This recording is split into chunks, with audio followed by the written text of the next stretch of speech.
You heard that right. My whole home, my entire life, my memories, everything I loved, turned into fire, because I said one simple word to the HOA. No. I still remember how the flames sounded. Like the HOA was laughing. Like they thought they finally won. Like I was nothing. Just another homeowner they could push around. But they didn't know who I really was. They didn't know the truth I had been hiding. They didn't know the one thing that would destroy their entire little empire. And when they finally found out, it was already too late for them. Because justice, the kind they fear the most, was already coming, and I was the one bringing it. Welcome back to HOA Stories. My name is Mark.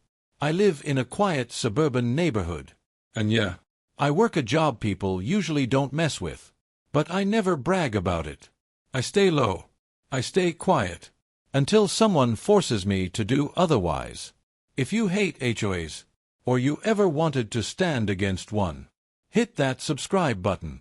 Because here, we expose them, we fight them, and we drag their secrets into the sunlight. And hey, drop a BOOO HOA in the comments. Let's show these power-hungry neighbors how many of us stand together. Share this video with anyone who ever suffered because of an HOA. They need this story.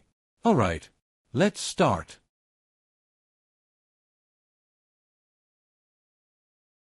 I wasn't supposed to live in this neighborhood. That's the funny part. I only bought the house because it was peaceful, quiet, normal, a place where people cut their grass on weekends. Kids rode bikes in the street. Neighbors waved from their porches. And drama didn't exist. That was the dream, right? But, like every dream, there is always something hidden behind it. Something waiting, watching, ready to ruin everything the moment you let your guard down. And in my case, that something was the HOA. They didn't control my street. Not officially. My house was one of the few that wasn't part of their little kingdom. And I liked it that way. No fines. No letters. No community standards. No board members acting like mini dictators. Just peace. But peace doesn't last long when petty people smell power. My first encounter with them was simple. Almost sweet. A woman with a perfect smile, perfect hair, perfect posture, and a face that tried way too hard to look friendly, walked up to me with a clipboard. I still remember her voice. Soft, sweet, fake. Hi. Welcome to the neighborhood. I'm Sandra, HOA president. I said hi. I shook her hand, and I made the mistake of asking, "How can I help you?" You never ask an HOA that question. Never, because she smiled, tilted her head, and said the sentence that started everything. You can help by joining our HOA. It's only fair. Everyone else is part of our community. I told her no, calmly, politely, softly, and I swear, I watched her soul leave her body for a second. She blinked, confused, like I spoke in a language she didn't understand. No. Oh no. That won't work. You have to join. We all follow the same rules here. We like things controlled. I smiled right back. No thank you. I prefer my independence. Her smile died. Just died. And that was it. The war started. Just because of that one word. At first, it was tiny things. Insults disguised as neighborly suggestions. Little comments about my lawn, my trash cans, my driveway, my mailbox, my porch light. Basically anything she could find to complain about. It would have been funny if she wasn't so serious. Then the letters started. Even though they had no authority over me, I still got envelopes on my door. Pink ones, yellow ones, bright red ones. All of them saying, "You must comply. You are violating community standards. You will face consequences." Consequences. For a house they didn't even own. I ignored them, tossed them, didn't even open most of them. That ignorance, that calm, that refusal to bow down. drove them insane. Sandra started showing up more, walking around my property, taking photos, measuring my grass, counting my porch bulbs, acting like she owned the place. And every time I asked what she thought she was doing, she said the same thing. "You'll join eventually." It was creepy, weird, obsessive, like she wasn't running an HOA, but a cult, and she needed everyone under her control. But I kept saying no, every single time. I didn't break. I didn't bend. I didn't let them win. And that was my biggest mistake. Because when people like Sandra realize they can't control you, they try something else, something worse, something dangerous. The first real threat came at night. A letter taped to my door, written in thick black marker. "Join or lose everything." I thought it was a joke, a dramatic little tantrum. But it wasn't, not even close, because the next morning, I woke up to Sandra standing in my driveway, arms folded, like she was waiting for someone to kneel before her. "You can still avoid consequences. Just sign the papers." I told her to leave. I told her she was trespassing. I told her she had no power here. Her nostrils flared. Her face twisted. She stepped closer and whispered, "You don't know who you're dealing with." Funny, because she had no idea who she was dealing with either. I walked back into my house, and I heard her mutter something. Something that didn't sound like a threat, but a promise. "You'll learn." That night, I couldn't sleep. Something felt off. The air felt heavy, like the universe was holding its breath. And then, just after midnight, I smelled it. Smoke. I ran outside, barefoot, shirtless, heart pounding so loud it felt like thunder inside my skull. And I saw it. My home. My quiet little escape. My peaceful dream. Burning. The flames were alive. Roaring. Twisting. Eating everything. The roof falling. The porch collapsing. Windows exploding one by one. And in the glow of the fire, standing across the street, arms crossed, smiling, was Sandra. Not shocked, not scared, not surprised. Smiling, like she just won, like she finally controlled everything. I screamed. I ran. I grabbed the hose. But the fire was too big, too fast, too intentional. Someone had planned this. Someone had wanted this. Someone had done this. And Sandra, with that little smirk, didn't even try to hide it. "Should have joined," she said, barely loud enough for me to hear. I froze. My whole life was burning. My memories cracking in the flames. My chest shaking. But even in that moment, I didn't scream at her. I didn't attack. I didn't threaten. I just looked at her. Calm, cold, empty. Because I knew one thing she didn't. She had no idea who she just declared war on. And she had no idea what kind of consequences she just invited into her life. So tell me, if your whole house burned down, and your HOA president stood smiling across the street, what would you do first? The fire department showed up late. Too late. Like someone wanted them delayed. Like someone made sure my home burned long enough for nothing to survive. I stood on the sidewalk, barefoot, covered in smoke, hands shaking, but not from fear. From something colder, sharper, deeper, anger, the kind that comes from your soul, not your mind. One of the firefighters pulled me aside, asked me questions, asked if I saw anyone, asked if I left something on. I kept staring at the ashes, the pieces of my life turning to dust, floating up into the night sky. Then I pointed at Sandra, still standing there, still watching, like she was admiring her work. That woman. She threatened me. She harassed me. She warned me something would happen. I want her questioned. The firefighter looked at her, then looked back at me, and he gave me the kind of look that tells you, someone up the chain already made a phone call. She's on the HOA board. We can't accuse her without evidence. Without evidence. Right. Meanwhile, my house, my memories, my life, were burning behind me. Sandra walked forward, slow, confident, heels clicking, like she was walking a red carpet. Not a crime scene. She gave the firefighters the sweetest smile, the kind of smile women like her practice in the mirror, and said, "Oh my gosh. Is he blaming me? This is crazy. I'm just a neighbor trying to help." Help? Sure. The firefighter nodded, like he had already decided, like he already believed her. I clenched my jaw so hard I felt a crack. Not in my teeth, but in my patience.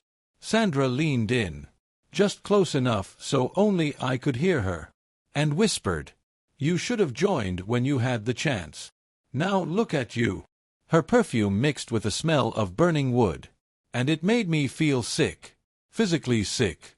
I stepped away, not because I was scared, but because if I stayed any closer, I might have done something that would put me in handcuffs. The firefighters kept working, but the house was gone. Nothing left, not even the shape. Just black beams, orange embers, and a foundation full of ashes. One of them told me, "You'll need a place to stay tonight." I nodded, but my mind wasn't thinking about sleep, food, or clothes. I was thinking about the truth. The part Sandra didn't know yet. She thought she destroyed me. She thought she won. She thought I had nothing left. But she was wrong. Dangerously wrong. Because when you destroy a man's home, he has nothing left to lose. And that's the worst kind of enemy to create. I stood there, watching the last pieces of my house fall, listening to the crackling fire, and my hands relaxed, calm, silent, because in that moment, my mind shifted from anger to calculation. I wasn't going to scream. I wasn't going to argue. I wasn't going to chase Sandra around like some broken neighbor. No. I was going to end her, her board, her HOA, and everything they built. But not through violence, not through revenge, not through drama, through the one thing I knew better than anyone: justice, real justice, courtroom justice, the kind that leaves no escape, no loophole, no mercy, because the part Sandra never knew, never even suspected, was the simplest truth of all. I wasn't just some guy on her street. I wasn't some homeowner she could bully. I wasn't someone she could scare into joining her cult-like HOA. I was a judge, a feared one with a reputation for not bending, not breaking, not compromising with corruption. The kind people whisper about in legal circles. The kind attorneys pray they don't face. The kind HOAs never want to meet in a courtroom. And Sandra, that arrogant little queen of the cul-de-sac, had no idea. Not yet. But she would. The firefighters finally left. Sirens fading. Lights disappearing. And I stood alone, under a sky full of smoke. Neighbors peeked from windows, pretending they cared, but not stepping outside. Because HOA sheep don't move unless their shepherd tells them to. Sandra walked home, heels clicking, hips swaying, like she had just finished a performance on stage. She didn't look back. That was her mistake. I walked across the street, to the only neighbor who had ever been kind to me. Mr. Harris. Old guy. White beard. Always wore slippers. He opened his door before I even knocked. I soft, full of worry. "Son, I saw everything. I know what they did. I know how long they've been after you." My shoulders dropped a little. First time all night. 'Cause his voice, his tone, felt real. Not like the fake community spirit everyone else used. He made me tea, sat me down, and lowered his voice. "You're not the first. You won't be the last. This HOA, they're not just strict. They're dangerous. They've done things before. Things no one talks about. Because no one wants to be next." I leaned forward, What things? He swallowed hard, stared at the floor, then at me. They control the police. They control the council. They control the reports. People disappear. Homes get accidentally damaged. Families move out. The HOA buys their property cheap, flips it, sells it, and the president gets richer every time. My fingers tightened around the cup, not from fear, but from understanding. This wasn't an HOA. This was organized corruption. A suburban mafia, hiding behind flowers, white fences, and fake smiles. And Sandra? He nodded. She's the worst. She'll do anything to stay in power. Anything. I took a long breath. Slow, controlled, and every thought in my mind aligned into one path. This wasn't just personal now. This wasn't just revenge. This was duty, justice, the kind I was sworn to serve, even if no one knew who I was. I looked at Mr. Harris, and I knew he was scared to even talk. But he trusted me. Do you have proof? Anything? Photos? Emails? Documents? He stood up, walked to his hallway closet, opened a small metal box, and placed it in my hands. This is everything I've kept over the years.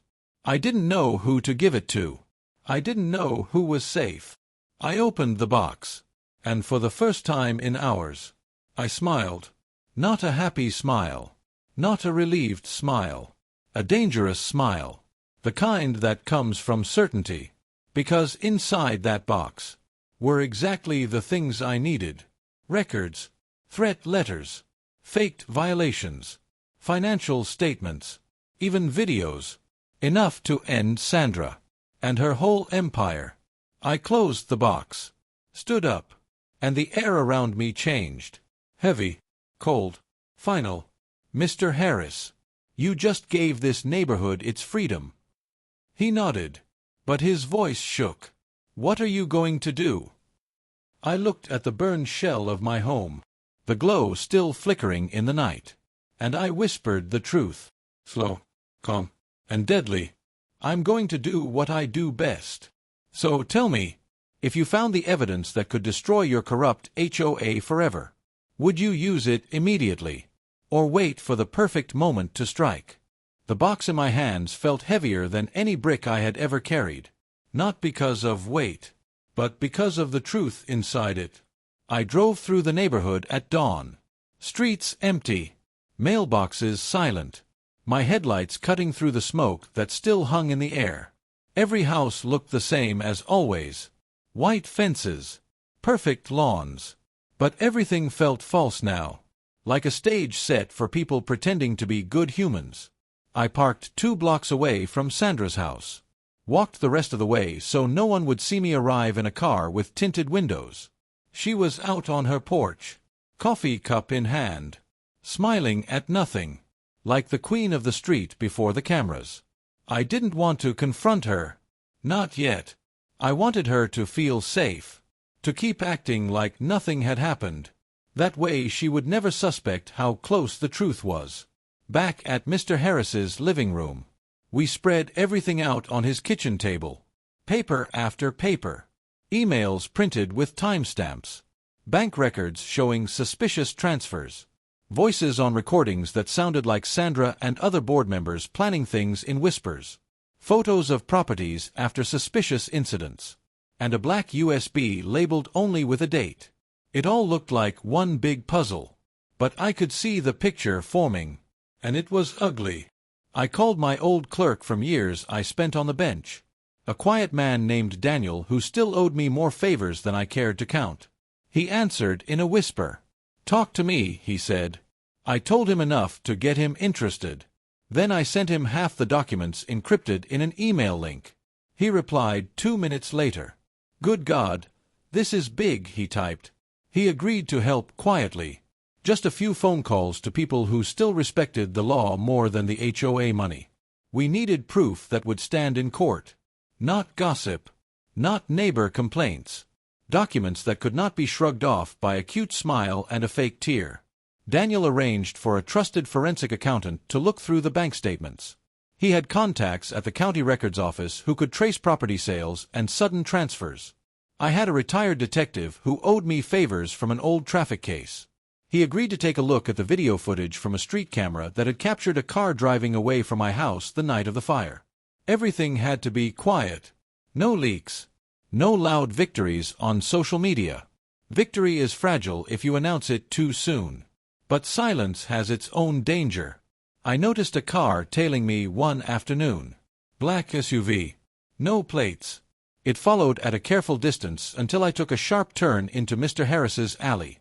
Then it slowed and vanished like it had never been there at all. They were watching me now, which meant they were nervous. And nervous people make mistakes. I started building a legal net. Subpoenas ready to be filed. Motions drafted that would force the board to hand over minutes of meetings. Email logs. Vendor contracts for emergency repairs that looked suspiciously like money laundering. But the law is slow. And fire is loud. People's lives change overnight, and the court calendar moves like a river at winter speed. So I planned two fronts at once. The legal front, quiet, methodical, unstoppable when it moves right. And the public front, a slow leak of truths that would make the neighbors begin to ask questions they had never dared to ask before. I called a reporter I had once crossed paths with during a high-profile case. She still had a nose for corruption and a phone full of producers who loved a scandal with a face and a name. I didn't give her everything. I gave her enough to spark curiosity. A few red transfers. A quote from an anonymous neighbor who said the HOA took advantage of those who were weak. She asked for more. And I told her I would give nothing until I had the accountant's report and the recordings authenticated. No half measures. No drama for clicks alone. Meanwhile, the HOA smelled blood and moved like vultures. They called emergency meetings. Sent letters to every household about community safety. Organized group patrols to make everyone feel secure. The smell of control returned to the neighborhood like a familiar perfume. Sandra was more careful now. She stopped standing on my lawn. She made public displays of charity, handing out flyers for community BBQs and safety seminars. Her PR face was on every email from the board promising transparency and care.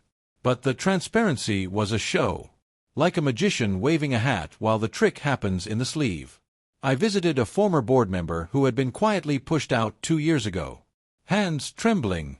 Eyes sunken. He looked like a man who had seen a storm and kept a piece of it under his coat as a souvenir. He told me small things that connected to the papers in Mr. Harris's box like threads through a needle. You don't go after them directly, he said in a croaky voice. They will try to ruin you before you can ruin them. They strike where it hurts the most. They buy judges if they think they can.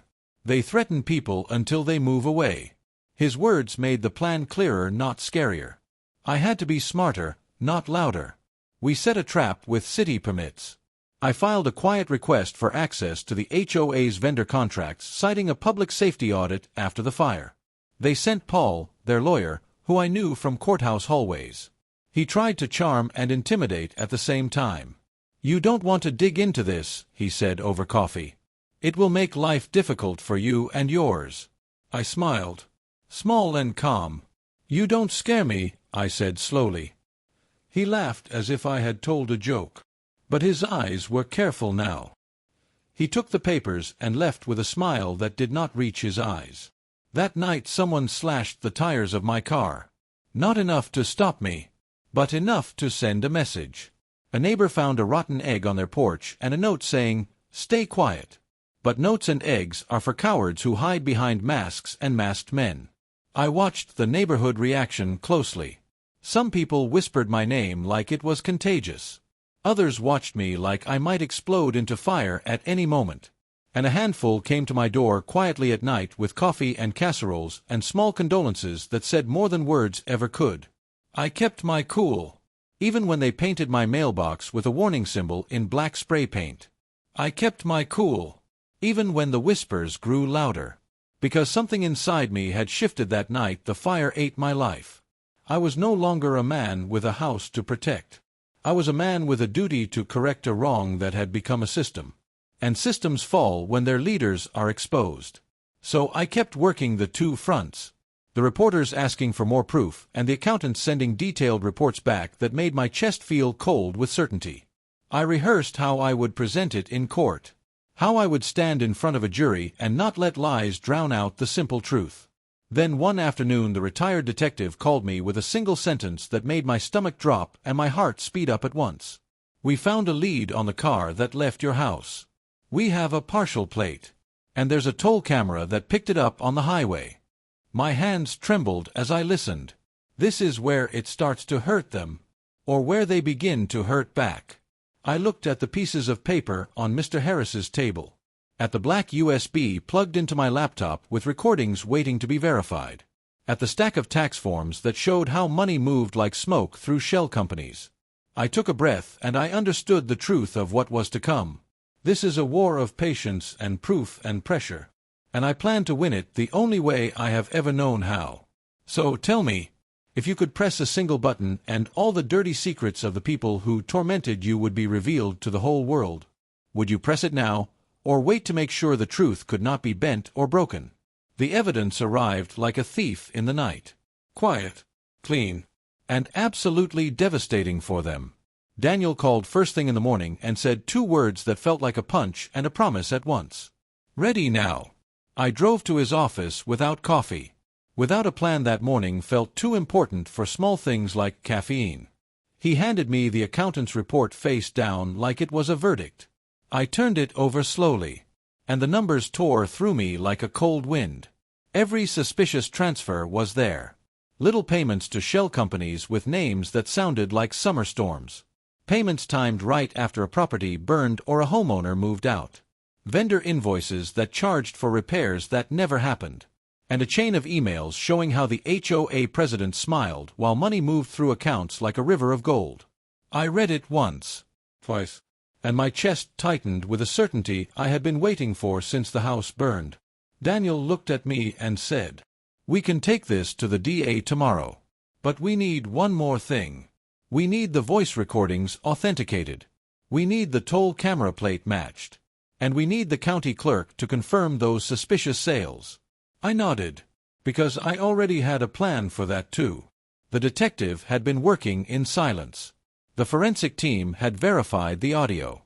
The partial plate had matched a rental car that was linked back to a small contracting company the HOA used for repairs. It all fit together like a map of lies. We moved fast but quiet.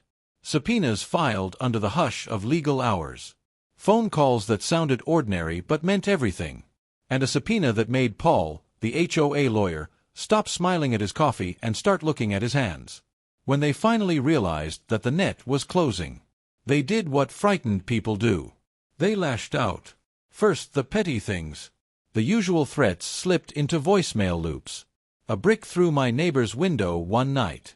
A smear campaign online painting me as unstable and dangerous. Headlines they paid for on small blogs that purport to be local news. All attempts to make the community doubt me before the truth could reach them. Then they moved to the boardroom. Emergency meetings with trembling statements and rehearsed tears. Sandra on television with lipstick perfect and hands clasped as if praying for the community. She called me a liar in every public forum she could find. She painted herself as a hero who had sacrificed to keep the neighborhood safe. The same woman who watched my house burn as if it were a campfire for her victory lap. I watched her with a calm I forced into the shape of patience. I listened to the lies and the fake sadness. I let them say whatever they wanted in public. Because the truth, the quiet, verified truth, was coming for them like a storm they could not hide from. The DA agreed to a joint meeting with us and the investigator. He sat across from me in a small room that smelled like old coffee. He looked through the evidence with a face that told me he had seen bad things before. But even his eyes widened at the scale of it. "This is organized," he said quietly. "Not just a greedy board. This looks like a racketeering pattern." Racketeering. A word that carries weight in small towns.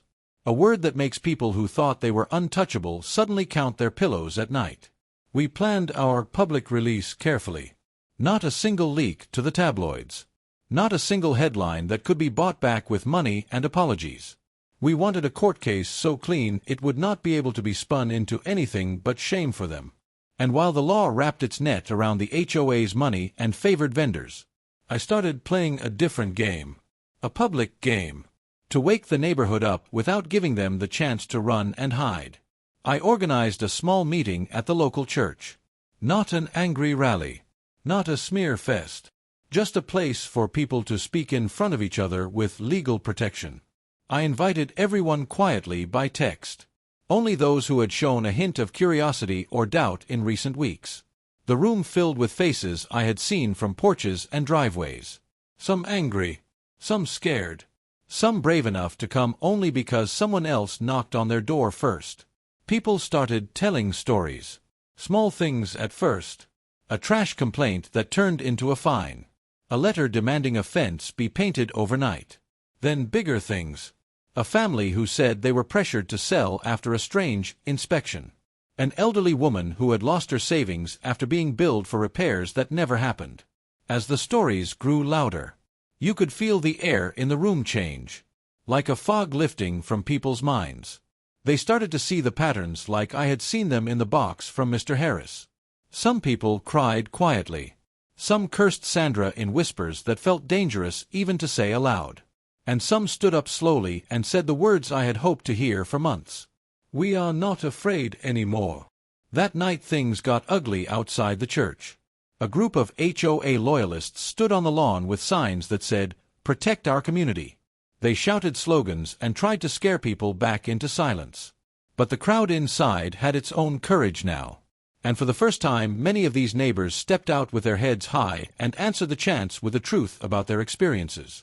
News cameras arrived not long after. A local anchor said our story was the most talked about thing in the county that week.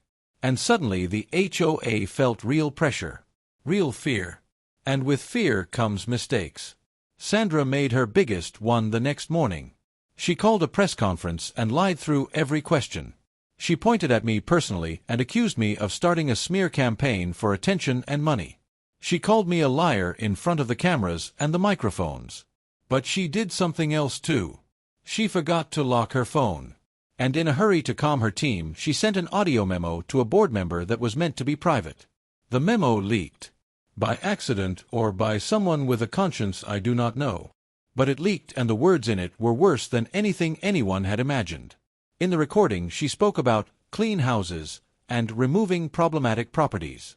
She mentioned contractors and code violations that were staged to force people out. She laughed about buying the properties cheap and flipping them. And the worst part was how normal she sounded as she listed the steps like she was reading a recipe. The city attorney played that clip in a closed-door meeting with the DA and my team. Everyone went quiet. The recording was a smoking gun. And Sandra's PR face fell into something that looked like fear for the first time since this began. They tried to spin it away. Claim search errors. Claim editing. Claim conspiracy. But the forensic analyst had a detailed certification showing the file's integrity. There was no editing. No trickery. The HOA's army of lawyers started to crumble under the weight of facts and audits and certified voices. The vendors got subpoenas. Bank accounts were frozen temporarily while investigators searched for hidden transfers. And Sandra stopped sleeping. I watched all of this like a man watching the tide come in. Not because I enjoyed the chaos, but because justice had to move at its own pace. And the pace had its own morality. One night, not long after the recording surfaced, someone threw a brick through Mr. Harris's window. He called me shaking and told me he was afraid to speak anymore. I told him to be brave. I told him to remember why he gave me the box in the first place. Because sometimes bravery comes with a cost. And I had already accepted mine the night my house burned down. We waited then. For indictments. For the legal machinery to finally name names and bring them into the light. And when the first round of arrests came, it felt like thunder after a long storm. But even as cuffs clicked and cameras flashed, I knew this was not the end. Systems like the HOAs do not collapse with a single courtroom victory. They have roots deeper than a single leader. But we had cut the main vine, and that would make it harder for them to regrow.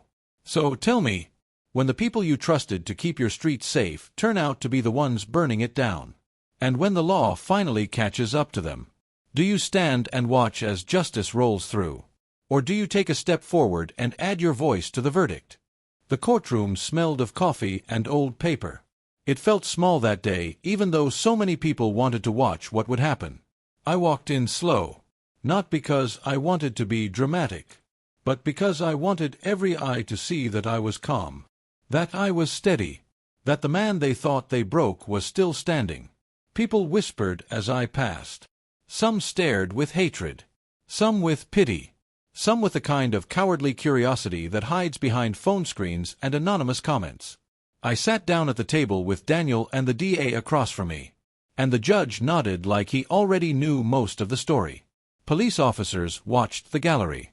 Cameras clicked quietly in the corners, and somewhere outside a reporter whispered to a producer about how this case would change everything. They brought Sandra in last.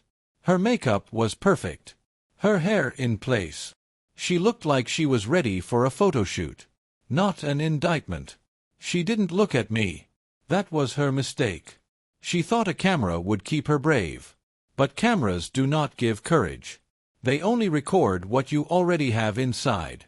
The prosecutor stood and spoke in the clear, slow voice of someone who knows how to build a house of facts. He laid out the chain of emails, the bank transfers, the vendor invoices, the false inspections. He played the recording of her voice where she laughed about clean houses and buying properties cheap. You could feel the air change as the words filled the room. Sandra's face started to fall apart in pieces. First denial, then anger, and then the kind of fear that makes people forget how to smile properly. We went through witness after witness. Mr. Harris testified about the box he kept hidden for years. Neighbors stepped up to tell how the HOA fined them unfairly and then bought their homes at small prices. A contractor who had secretly turned on them spoke under oath and told how a little fire could be arranged if they needed properties cleared out. All of it came together like the neat map I had made in my head. But the court does not move on feelings alone. It moves on proof. And proof we had in stacks and files and certified reports. At one point Sandra's lawyer tried to distract the jury with loud questions and big gestures. He tried to paint us as a mob of jealous neighbors and a bitter judge looking for attention. But Daniel handled him like a quiet surgeon, calmly cutting away at the lies until only truth remained. I watched Sandra in the witness stand when they asked her about motive. Her hands shook. Her voice narrowed. And she kept looking down like a child caught with their hand in the cookie jar. The jury saw that too. They watched a woman who once smiled for the camera become small and fragile. Outside the courthouse, the cameras blared with hot takes and angry comments from people who love drama more than justice. Social media split the town into two camps. But inside the room, the only thing that mattered was the law and the evidence. Days felt long in the trial, like a slow march where every step had to be perfect. We brought in the forensic analyst to verify the recordings. He explained the chain of custody like a schoolteacher explaining something simple yet terrible. The jury listened and the truth settled solid like wet cement. And then something happened that I didn't expect. A woman from the audience stood up during a break and walked up to the podium. Her hands were small and her voice was thin but steady. She said her house had been inspected, and soon after she had received a notice with impossible fines. Her husband had lost his job and they had been forced to sell at a loss. She held up a small envelope that was proof, and looked at Sandra and said the words every brave neighbor wanted to say aloud. "You ruined my life for a check." The courtroom did not move at first. Then whispers swelled into murmurs. The tide had begun to shift in ways my papers could not always show.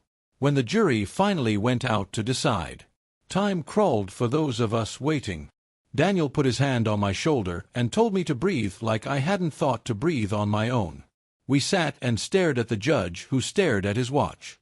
And when the jury returned, the whole room felt as if it held its breath. Guilty was the word that changed everything. It landed soft and hard at the same time, like a bell and a hammer together. Sandra cried then. Not the crying of someone who lost a thing, but the crying of someone who got caught by their own greed. She was led away in cuffs, and the cameras followed each step like wolves to a fresh scent. But victory tastes different than people think. It is not joy at full volume. It is a complex thing. A mixture of relief and loss and a heavy grief for what you had to sacrifice to get there. I walked out of the courthouse, and the sun hurt my eyes like truth does when it finally hits you in the face. Neighbors crowded around me. Some hugged. Some wept. A few reached out with old eyes full of thanks that felt like time itself saying sorry. Mr. Harris took my hand and squeezed it like a man who had kept faith through lonely nights. He said the neighborhood would never be the same. But that change was sometimes the only way to make a safe place again. We began cleanup the next week. Not just of burned homes and broken mailboxes, but cleaning out board members who had been cruel and greedy. Helping families reclaim what little they had left. Rebuilding gardens and porches and trust. But there were other costs too. Old friends who chose sides did not come back after the trial. A few people moved away because they were scared of being targeted again. The HOA had been part of their identity, and rejection is a sharp thing to swallow. I still had to face the insurance fights and the rebuilding permits and the long nights of calls with contractors and city officials. Justice does not fix everything overnight. It only opens the door for repair to begin. And then came the surprise part of what happened next. Some of the younger people in the neighborhood started a real association this time. Not the old predatory kind, but a community-led group focused on fairness and transparency. They made rules that protected the vulnerable and limited the power of any single person. They put audits and public minutes and a watchdog team in place. Mr. Harris led community cookouts, and we planted a tree near the empty lot where my house once stood. Even with the repairs and the new bylaws and the small victories, the memory of smoke and the night my home burned would not leave me. It lived in small things like the smell of damp wood in the spring or the way a sunset looked through a different window.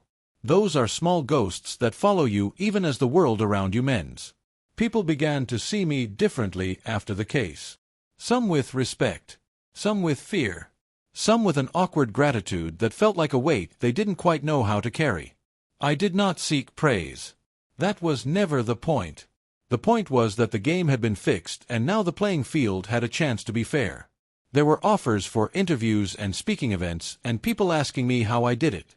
I always said the same thing. You gather truth. You make it loud enough and clean enough that it cannot be ignored. And you stand as long as it takes. But there were nights when I still woke up and saw flames in the dark. And then I would reach for the phone on the table next to my bed and call Mr. Harris just to hear a voice that knew the old days and the new ones too. This story did not end with a parade or a trophy.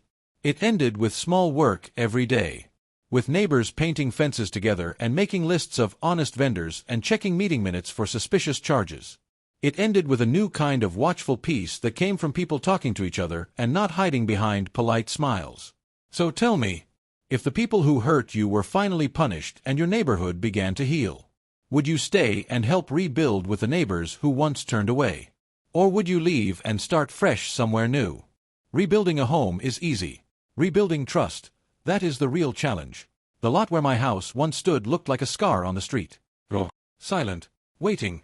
Every morning I stood there with a cup of coffee and stared at the dirt, trying to imagine walls again, windows again, a roof that didn't glow red in memories. The contractor came with his clipboard and fast steps. He explained designs and timelines and materials. I nodded, but my mind kept drifting back to the night of the fire. How the flames danced like they were alive. How the glow lit Sandra's smirk. How everything I owned folded into smoke. I spent weeks trying to decide what kind of home I wanted now. Something smaller. Simpler, or maybe something bold. Something that said I survived the worst night of my life. I still didn't know. Neighbors walked by sometimes. Some waved. Some avoided eye contact. Some brought muffins or cookies as if sugar could erase ash. And some whispered apologies under their breath like confessions in church. There was a quiet tension still. Like the neighborhood wasn't sure what it was now. A place healed. Or a place recovering. Like a bone that was set but still sore to the touch. The new community group held meetings every week. I went to a few. Sat in the back. Listened. They talked about transparency, honesty, safety, all the things they used to pretend mattered, but now said with real weight. I didn't speak. Not because I didn't have anything to say, But because I didn't want to lead, I had already led in court, and that was enough leading for a lifetime. One night, Mr. Harris knocked on my door. Well, not my door, my temporary rental's door. He came in slow, hat in hand, like a man with something heavy to share. "We're thinking about electing you as president of the new board," he said softly. I almost laughed. I almost choked on my water. Me? After everything? After what the last president did? You want me to sit in that chair? He nodded. "We trust you. You're the only one we know who won't let the power twist them. You've seen what it can do, so you won't ever repeat it." I sat back, rubbed my face, looked up at the ceiling like it could give me advice. I didn't want to run anything. I didn't want the weight of people's expectations.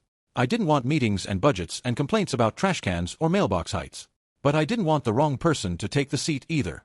Someone who would rebuild the same monster we just buried. "I'll think about it," I said, and he squeezed my shoulder before leaving. That night I lay awake, the room dark except for the blinking light from a smoke detector.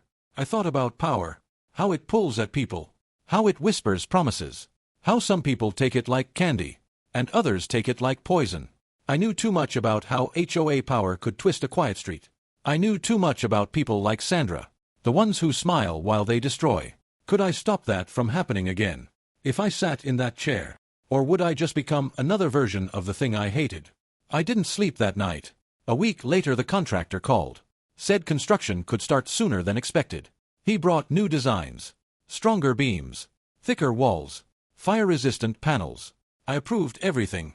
Because if I was going to rebuild, I wanted to rebuild like a man who wasn't afraid anymore. The new foundation was poured on a bright Wednesday. Neighbors came out to watch. Kids pointed at the cement trucks. And Mr. Harris stood beside me with his hands in his pockets like a proud father. "It's really happening," he said. I nodded. And for the first time in months, I felt something close to peace. But peace doesn't last here. Not in this neighborhood. Not in this world. 2 days later I saw a letter in my temporary mailbox. No return name. Just a white envelope. Thin and too light. I opened it on my porch, my fingers trembling before my mind even knew why. Inside was a single piece of paper with 4 words typed neatly in the center. "This isn't over yet." My heart stopped. Or maybe it sped up. I couldn't tell. Everything inside me tightened. My jaw, my chest, my fist. I knew the handwriting wasn't Sandra's.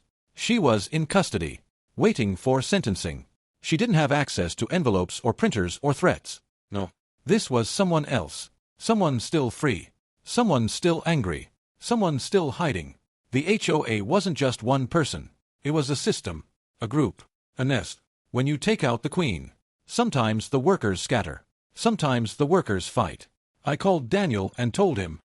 He asked me to forward the letter. He said they'd trace the paper, the ink, the printer. The detective told me to stay alert. Said people tied to corruption sometimes try to create fear to stop the sentencing from moving forward. I told him fear was the one thing that didn't work on me anymore. The next morning, a black sedan idled across the street. Not the same one as before, but the posture was the same. Engine humming softly. Tinted windows hiding eyes. The kind of car driven by someone who doesn't want to be noticed but also doesn't want to hide. I stood in my driveway with my arms crossed, staring at the car. Not blinking, not moving. Minutes passed. The engine revved, and then the car pulled away. Slow, cautious, watching me through the glass. I wasn't sure if it was intimidation, or warning, or just curiosity, but it reminded me of something I had almost forgotten. Victory is never clean. Even after the verdict. Even after the cuffs. Even after the court. There are always those who want the old world back. The power, the control, the fear. Later that week, I attended another community meeting. This time I sat closer to the front. Not out of ego, but because I wanted to look people in the eyes. I wanted to see who was still loyal to the old ways. Who looked uneasy. Who couldn't sit still. Some faces looked guilty. Some looked relieved. And some looked angry in a quiet way. The kind of anger that doesn't show itself until it matters most. After the meeting ended, a middle-aged man approached me. Shirt tucked too neatly. Hair combed too hard. He didn't smile. He didn't blink much. "You ruined a lot of lives with that trial," he said. I stared back without a word. He continued. "We weren't all corrupt. Some of us just wanted a clean neighborhood. Sandra wasn't the only one who believed in standards. You've made it impossible to run things the way they should be run." I stepped closer. Not threatening, just steady. I didn't ruin anything. I exposed what was already broken. If you wanted a clean neighborhood, you should have kept your hands clean too. He swallowed hard, eyes narrowing. He walked away without another word. But the message was clear. The loyalists weren't gone. They were just quiet. And quiet people with grudges are unpredictable. I went home that night feeling the weight of something new. Not fear, not danger. Responsibility, not to lead, but to guard. Guard the neighborhood. Guard the new system. Guard the truth that cost me everything to reveal. I knew then that if I didn't accept the role of president, someone else might. Someone who missed the old days. Someone who wanted control back. And I couldn't let that happen. 2 days later, I walked into the next meeting, stood at the front, and told everyone, I'll do it. I'll take the position. But things will be different now. Some people clapped, some sighed, some frowned, but everyone listened. And for the first time since my home turned to flame, I felt a purpose bigger than revenge, bigger than survival, a purpose that felt like healing. But even as I stood there, speaking about fairness and transparency, I couldn't shake the feeling in the back of my mind. The letter, the car, the man at the meeting. Someone out there didn't want healing. Someone wanted the old power back. So tell me, if you knew someone in your community wanted revenge, would you confront them directly? Or wait in silence and watch what they do next? Becoming president of the new board felt strange. Like wearing someone else's jacket. The right shape but still carrying traces of the last person who owned it. The first meeting I led took place in the old recreation hall. The same hall where Sandra once gave those perfect smile speeches. The ones she used to hide her lies. I stood at the front and looked at the same podium she stood behind. And for a moment I felt something cold crawl through me. A memory. A warning. A shadow of the past. Neighbors filled the seats slowly. Not tense. Not angry. Just unsure. Like people learning how to walk again after being forced to crawl for years. I began with the simplest words I could think of. We will not repeat what happened here. Silence stretched across the room like a long breath. Then heads nodded. Old faces softened. And for the first time since the fire, I felt the neighborhood leaning toward hope. But hope doesn't erase danger. It only makes you forget it for a moment. After the meeting, I walked outside to cool air and soft streetlights. And there, leaning against a lamppost, was the same man who had confronted me before. Arms crossed, expression tight, eyes sharp like small knives. He pushed off the post and stepped closer. You think you've fixed everything. But you didn't. Some of us liked the old order. And some of us aren't letting it go so easily. I stared back at him, steady, my voice low. You should walk away from whatever you're planning. The old ways are gone. He smirked. A slow, crooked thing. I wouldn't be so sure. Sandra didn't work alone. And she wasn't the one pulling all the strings. You took out the face, not the roots. Before I could ask anything else, he walked off into the dark, his silhouette shrinking under the streetlights until it disappeared. His words stayed with me like an echo, not because they scared me, but because they felt true. The HOA corruption wasn't built by one woman. It was built by hands, voices, money, secrets, and secrets rarely die on the day the truth comes out. The next morning I arrived at my construction site early, before the workers, before the trucks, before the noise. I walked through the framing of my new house, the floorboards bare, the beams fresh, the smell of new wood mixing with memories of old smoke. I placed my hand on one of the beams, felt the grain, felt the strength, felt the future, and for the first time since the fire, it didn't hurt to imagine living here again. But that moment didn't last long, because when I stepped outside, I saw footprints behind the framing. Not from my workers, not from me, fresh ones, deep ones, circling the house slowly, like someone walked around it, watching, thinking. The detective arrived within an hour, took photos, scanned the tracks. He frowned. It's the same boot pattern as the guy with the sedan, he said. He's watching you, and he's not hiding it. That means one thing. He wants you to see him. I stared down at the dirt, at the prints that cut around my future home. The detective's voice lowered. Be careful. A man who wants you to know he's there is either bold, or reckless, or desperate. That night I sat alone in my rental, lights off, thinking, listening to the hum of the fridge, the occasional car passing outside, the kind of quiet that makes your mind chase its own footsteps. Who was he? What did he want? What roots were left from the old HOA? What strings were still attached? The next week I did something I hadn't done since the trial. I visited the county records office myself, not as a judge, not as a victim, but as a man who needed answers. The clerk brought out the public files. Sales logs, permit logs, ownership histories, everything the HOA had touched for years. Most of it matched the corruption we already exposed. But a pattern sat just under the surface. Houses bought at strange times, owned briefly, then sold again, always involving one name. Not Sandra's, not the board's, someone else. Someone who never appeared in meetings, never spoke in emails, never signed letters. A man named Richard Hale. I froze, because that was the same last name the angry man had muttered under his breath the night he confronted me. He never said it clearly, never said it proudly, but I heard it. Hale. I traced every sale linked to Richard Hale, and the deeper I went, the more obvious it became. He wasn't just part of the system.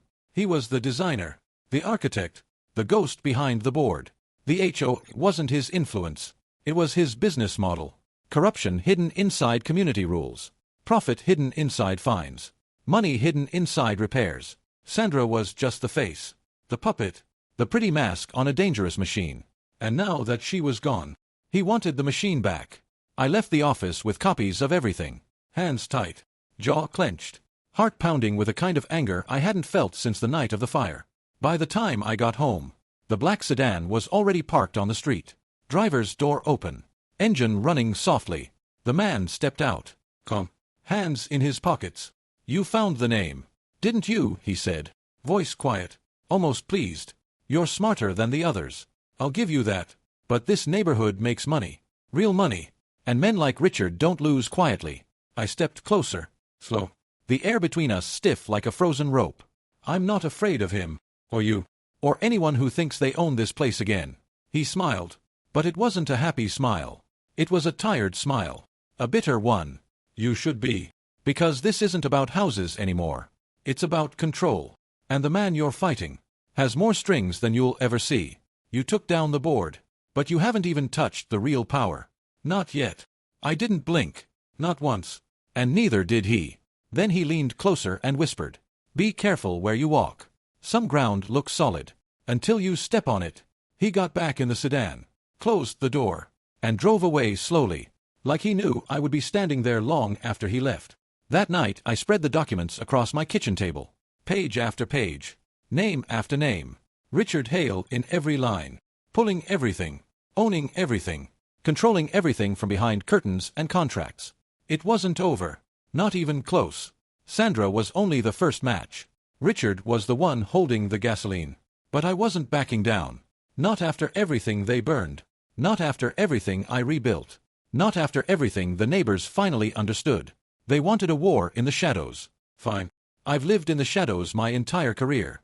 I know how to move in them. I know how to bring light into them. The next morning, I grabbed my coat, grabbed the files, and stepped outside. Because justice didn't end with Sandra. Justice was barely halfway done. This story wasn't about revenge anymore. It wasn't about a burned house, or a ruined night, or a corrupt board. It was about something bigger, something that reached deeper than my street, deeper than my neighborhood, deeper than the HOA. It was about power, and the men who think they can own people through fear. I locked my door, took a deep breath, and whispered to myself, "This time, I end all of it." So tell me, if you discovered the real villain was still out there, pulling the strings, waiting in the dark, would you chase him down, or wait for him to make the next move first?